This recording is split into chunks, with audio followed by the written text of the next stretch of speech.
Hi there, my name is Ricardo. I'm part of Zoom's marketing team. Thanks for watching this video. In this session, what we're going to do is go over how to schedule a Zoom webinar. So I've already logged into my Zoom account. I came into the webinars section, and I'm going to choose the option schedule a webinar. So I get the form to come up for me, and I simply need to go ahead and complete all of these fields. So really simple to do.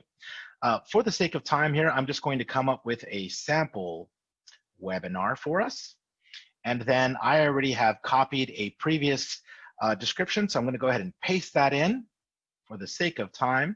Alrighty, and then notice that, of course, a couple of cool things that I can do here. Well, number one, I can certainly leverage a previously scheduled webinar. If it's been saved as a template within my account, I can certainly leverage that as well. So I'm not going to do that, but just wanted to showcase that for you.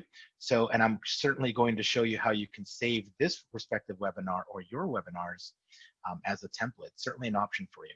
Okay, so let's get into the next section of scheduling, the when.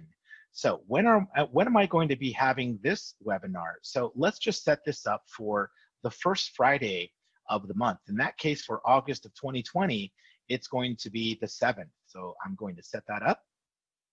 And then the time, I'm just going to say, let's have our marketing all hands webinar at 2 o'clock in the afternoon.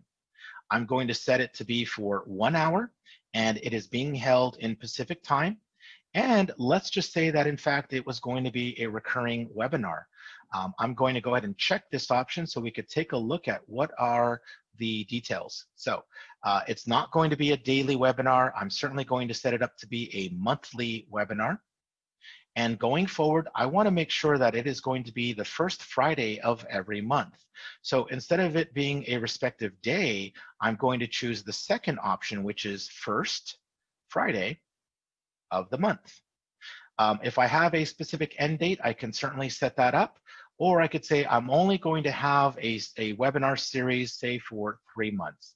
So in this case, because it's already set to be the first Friday of every month, I'm going to set it to 3. So we're going to have 3 occurrences, first Friday of every month, a marketing all hands webinar. I can certainly determine if I need this respective webinar to be posted on our public event list, so that's certainly an option for me. I am going to go ahead and enable registration. I want to make sure that the appropriate people are going to be joining this webinar, so I'm going to have registration take place beforehand. Notice that my registration options are, I can allow attendees to register once, and then they can attend the occurrences after that. The second option would be attendees need to register for each occurrence in order to attend, and I'm going to select that option. I want to make sure that you're coming to every single webinar and at the same time that you've registered for each session. My last option would be attendees register once and can choose 1 or more occurrences to attend. So that's certainly an option for me to determine.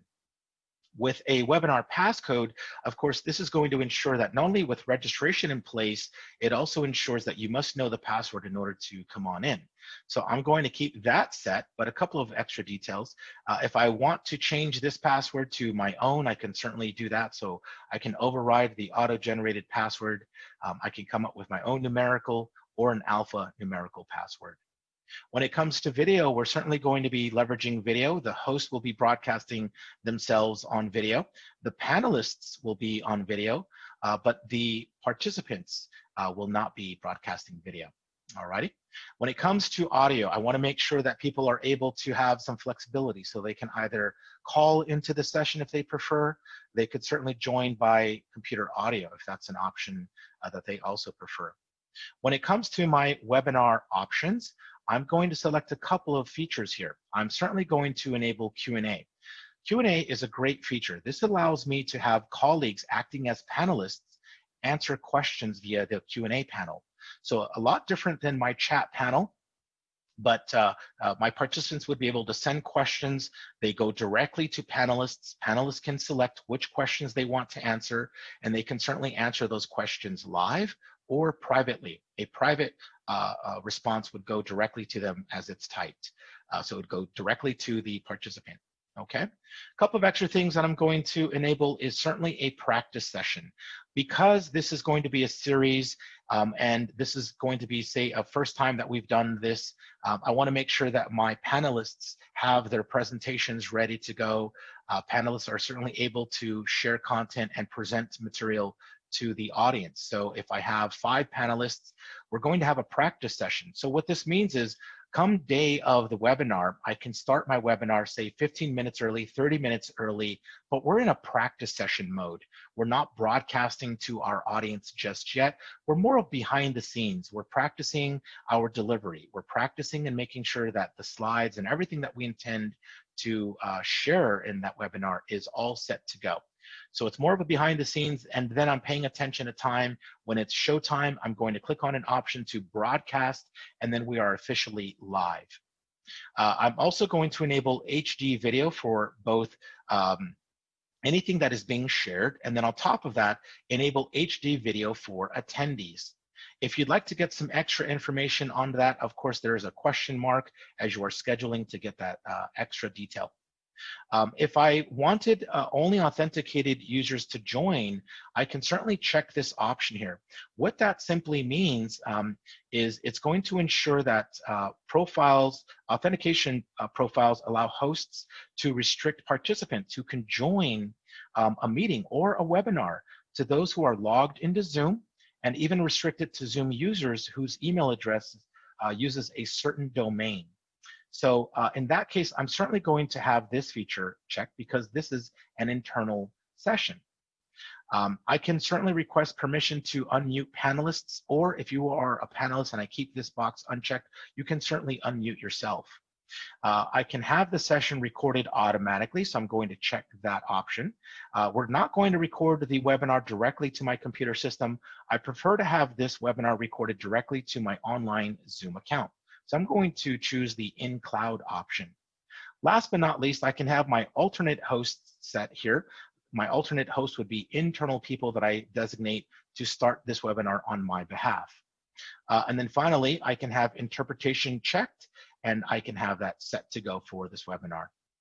So as I choose the option to schedule, we're going to now have the end result. So my webinar has officially been scheduled.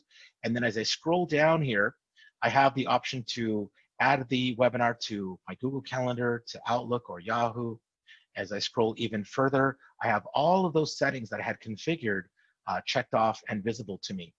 I can certainly save this webinar as a template. So there's that option there. If I click on this, I can title the webinar whatever I'd like as a template. And then I can also save that recurrence as well, and then leverage this template in the future. I'm not going to do that in this scenario. I can certainly edit the webinar. As you can imagine, it takes me back to the original scheduling process. When it comes time to start the webinar, with practice session enabled, I can start this webinar, say 20, 30 minutes early. And then again, panelists are able to join. Participants are not able to join. So if they happen to be clicking on their join link to come into that webinar, they're not able to join. They're seeing a prompt on their screen letting them know that the host has yet to start the webinar. Meanwhile, on the back end, we're actually practicing delivery, making sure we're all set to go. As I scroll down here, I have some settings that I could manage, right? So because this is a webinar and I've enabled registration, I can go ahead and start to invite panelists. If I click on this edit option, I have the ability to enter their name. I can enter their email address or Zoom rooms, and then I can click save. It's going to send an invitation to my respective panelists, informing them that they are able to come on in into my webinar as an acting panelist. Each invitation is exclusive to each panelist, so panelists do not want to share their invitation. It is unique. Okay, what else can I do? So as I scroll down here, because there is an option for inviting registrants to register, there is an option here to copy the invitation. I can send the invitation to myself in case I want to see what that looks like. I can set up my registration criteria. I can click on edit, and let's go in there and actually see what's available for me. So with registration in place, I can have registration to be set to automatically approve, or I can manually approve registration. So as the host, people register, it's being sent to me. I can come into my online account and manage registrations from there, or I can simply have an email sent to me indicating to me so many people have registered. Either way, I need to log into my account and manage registration, right? So I can have that box checked there. Other options, as you can see, I can close registration after the event date. I can restrict the number of registrants. I can allow attendees to join from multiple devices, show social share buttons on the registration page, and my tracking pixel is certainly an option for me. All right. Now, in my email settings, a couple of extra things, right? So this is kind of like mission control. All of these sections are allowing me as the host to manage email settings, branding, polls, Q&A, integration into email applications, as well as live streaming. So I just wanted to simply showcase how simple it is to schedule a webinar, and then down at the bottom, how you can manage those respective sections. Let's take a look at, now that we've scheduled this series, where does it appear? So if I click on my webinars section here, you could see there are my 3 official upcoming webinars. The first one is going to take place on August 7th. The next first Friday of the month will be September 4th, and then after that, Friday, October 2nd. And then the series comes to a conclusion. So it is not time for me to start any of these sessions, but I can certainly start in advance if I wanted to this webinar, the first webinar, right, of the series. So I'm not going to do that, but of course, there is my start button. So I can certainly log into my account on Friday, August 7th at 2 p.m. or 15 minutes prior for a practice session, click on start, and my panelists start to come on in. So with that being said, I hope that that was really nice and simple for you in order to learn how to simply schedule a Zoom webinar. We certainly appreciate you as a customer, and thank you so much for watching this video. Have fun, everyone. Take care.